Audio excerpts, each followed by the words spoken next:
জগতৰ পতি বিশ্ববন্দিত মোৰ প্ৰাণৰ দেৱতা শ্ৰীকৃষ্ণৰ চৰণ চিন্তি আছিলো সৰ্বদা।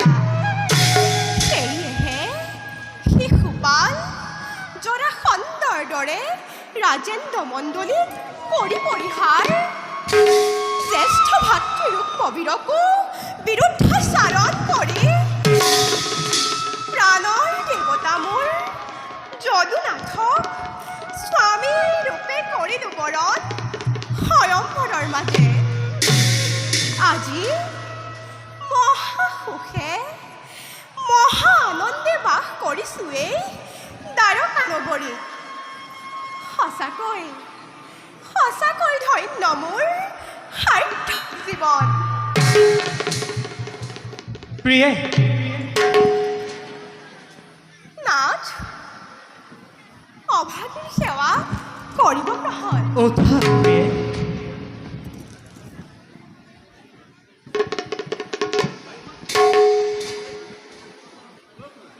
এই কি নাথ, কিয় দেখো তব বিষণ্ণ বদন?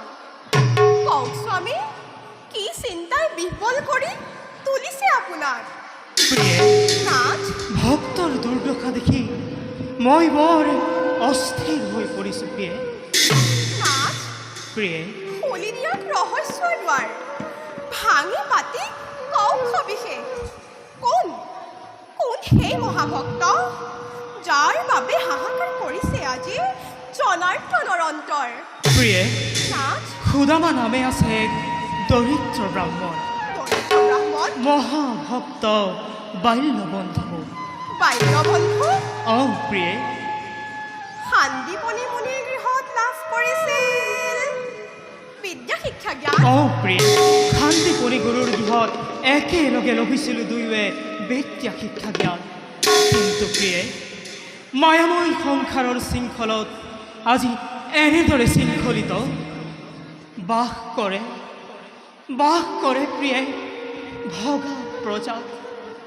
খুজি মাগি যি পায় তাৰে কৰে ক্ষুধা নিবাৰণ। দয়াময় প্ৰিয়ে, ভক্তৰ ওপৰত আপোনাৰ কৃপাদৃষ্টি পৰা নাই কিয়? মইতো কিবা কৰিবলৈ সদায় প্ৰস্তুত প্ৰিয়ে। কিন্তু প্ৰিয়ে, সুদামাই যে সেই সুযোগ মোক আজি পৰ্যন্ত দিয়া নাই।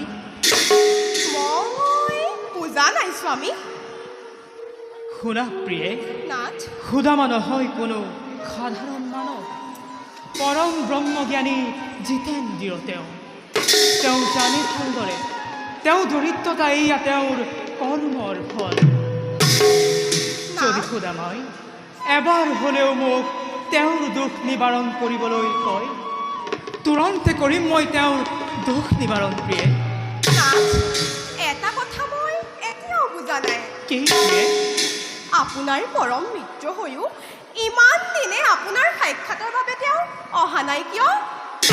মহাভক্ত সুদামাই মোক সাক্ষাৎ কৰিবলৈ লাজ কৰে প্ৰিয়ে। জানোচা লজ্জিত হওঁ মই। জানোচা ম্লান হয় আমাৰ বন্ধুত্বৰ গৌৰৱ। ধন্য ধন্য তুমি সুদামা, ভক্তিৰ দোলেৰে বান্ধিলা তুমি জগতৰ প্ৰতি। প্ৰভু, আপোনাৰ সেই পৰম মিত্ৰ ভক্তক সাক্ষাৎ কৰাৰ ইচ্ছা ঘনে ঘনে মোৰ হৈছে জাগ্ৰত। তোমাৰ ইচ্ছা অতি শীঘ্ৰে হ'ব পূৰণ প্ৰিয়ে। বুজিছো নাথ, লীলাময় নতুন লীলাৰ পাতনি মেলিছেই যেতিয়া আমাৰ ইচ্ছা পূৰণ হ'বলৈ আৰু বেছি ক্ষণ নাই। বাৰু বলক স্বামী, সন্দেহ কৰিব বিশ্ৰাম। ব'লা প্ৰিয়ে।